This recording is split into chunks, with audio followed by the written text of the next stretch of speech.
Welcome to the Crazy Happy Podcast.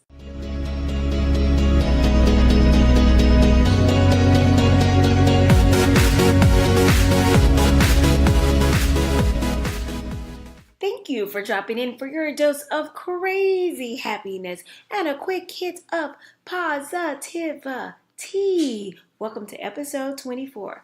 I'm your host, Tanya Vetter of TanyaVetter.com. Today's show is being brought to you by Women Empowerment Training Institute, empowering women and youth through engagement and exposure. Today's show is also being brought to you by Q Harris Salon and Lash Studio, where they are redefining the art of beauty. Check them out at qharrissalon.com. Welcome, guys. Welcome, and happy Thursday. Today's topic is a special one. It was inspired by one of the interviews that Oprah Winfrey did with Tim Story, who happens to be a motivational speaker and a life and career coach, as well as a published author. So today's topic is, who's in your tribe? Say what?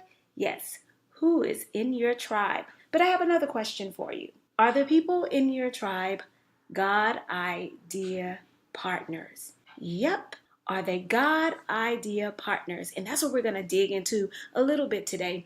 Tim Story talked about God idea partners, and I thought it was worth sharing with you all. Let me ask you a question. Who do you spend most of your time with? And what do you all discuss? Do you discuss people or do you discuss ideas? And the reason I ask this is because it's been shown that successful people discuss ideas. I noticed when I began to really study the habits of successful people, and when I would listen to like interviews and stuff of highly successful people, one common thing that kept coming up in, I can say 100% of the interviews, and still to this day, they still come up on the podcasts I listen to, books I read, the videos that I watch, everything. They all say that they are a part of a mastermind. And if you don't know what a mastermind group is, I really encourage you to look it up. It's pretty much the principles that are based on Napoleon Hill's book. And so, yeah, that's their secret. They get together with like-minded people and they really discuss ideas, great ideas that they have, and they encourage feedback as well as give it. So let me ask you this. I know that sometimes we want more than what we have. We want to be more than what we are. We have more to give, right? But many of us are afraid that if we grow too much, we may have to leave someone behind. We usually think of all of the fears that we believe will be the price to pay for striving for such success. But I want you to think about this. The way I view it is, I know for a fact that a more successful version of myself, an expansive version of myself, right, will put me in a position where I will be able to help people at a greater capacity. So I think it's worth it. And so I want to ask you this question. How long will you be loyal to mediocrity if you are being mediocre?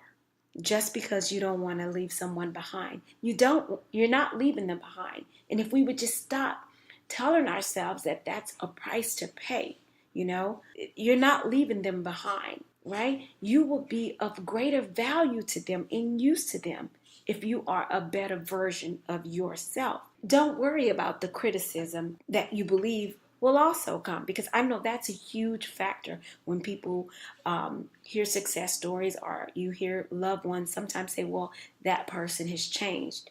So don't worry about that, because you know what? They will say that you've changed if you go for it, because you will have to change. None of us can do the same thing and get a different result, right? We have to do something different. And that will require you, me, us, that will require hooking up and connecting with God idea people, God idea partners.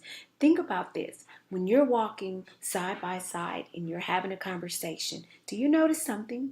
Do you notice that either you adjust your steps to the person's pace that you're talking to, or they adjust their steps to your pace? Your standards will be the same way. Either you will adjust your standards to your partners or your friends or whoever you're spending your time with. You're going to either adjust to their standards or their standards are going to become yours. So my question that really hits home next is, who are you aligned with?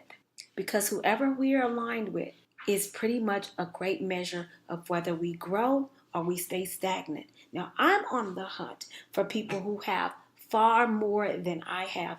I no longer want to be the smartest person in the room. No one grows like that. I want to be in the arena where I know absolutely nothing at all, because I know I'm guaranteed that I will learn something.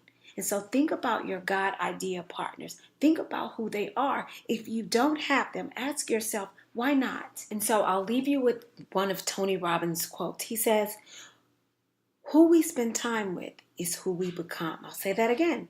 Who we spend time with is who we become.